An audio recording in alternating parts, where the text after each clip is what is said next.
Hello, everybody, and thanks for joining me here on En route. Today, we're going to be talking about a very important topic.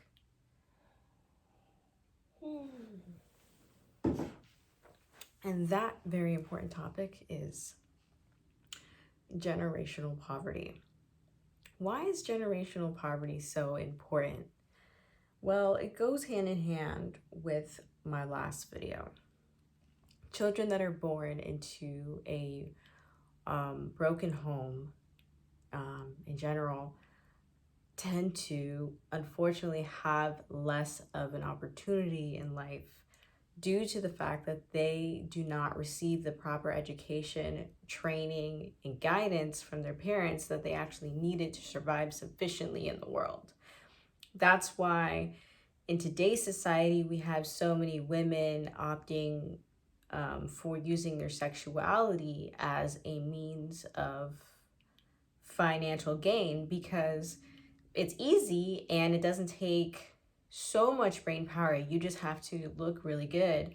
And I'm not knocking them for doing that. I'm actually telling you why they're doing it. It's because this is all they know, and they know that sex sells and that they can use the value of their body to give it to men because men buy sex. Men literally pay prostitutes, and this is not something that, is going to be a problem that we solve overnight, but is definitely a problem that we will solve as we start to make more and more people aware of the consequences of having sex without there being a commitment, marriage, etc., things like that. It complicates all the situations. And unfortunately, as somebody that has come from a single mother home and that had a lot of problems growing up, I can attest to this. My life was not easy.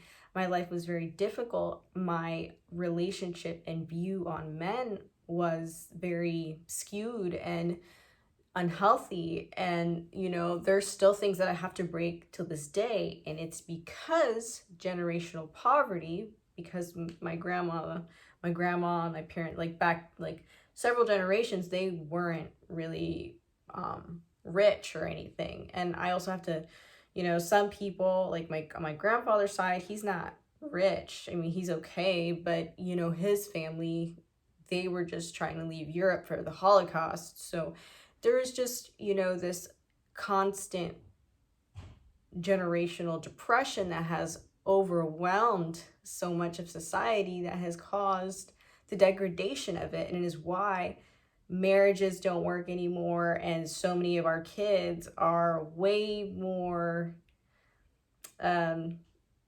sexually inclined than they should be at certain ages, and why 12-year-olds are wearing full faces of makeup and looking like they're 18.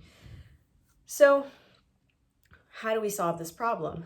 We have to educate people. And the biggest problem with educating people is that we have so many people that who will, one, they don't want to learn.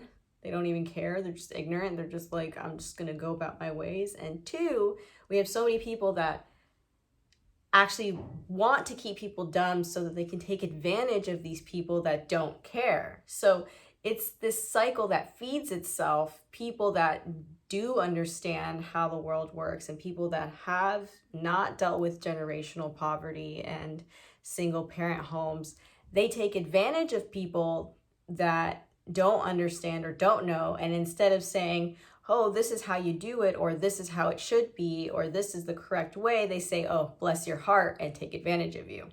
So we have to be mindful that it's not like people that are dealing with generational poverty have the world stacked for them. It's actually stacked against them, because people that understand the game are going to take advantage of your naivety, and they're going to take advantage of the fact that you don't understand how to maneuver through this world properly.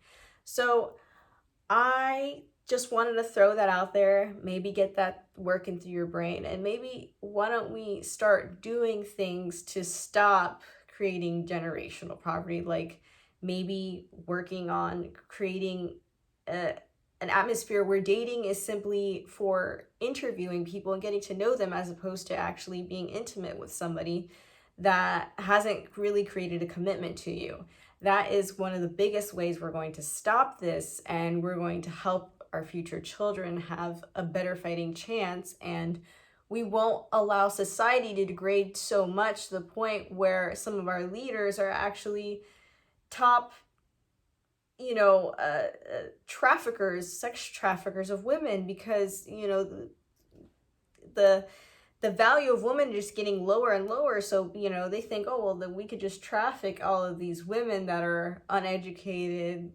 And that's another thing, like, you think about women that go to work in the sex industry, like strip clubs and things like that. These are not bad people. These are people that do not understand what else to do and how to get out. And I'm not saying that, they don't have a fighting chance. We all have the responsibility to move ourselves forward, but the culture doesn't really allow for that kind of person to just magically appear, because the culture keeps bringing people down. The culture says, yeah, keep being this way. And we are losing a lot of significant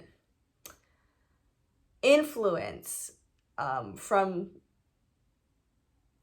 pop culture, like, famous people. Like, a lot of the famous people, that we look up to today,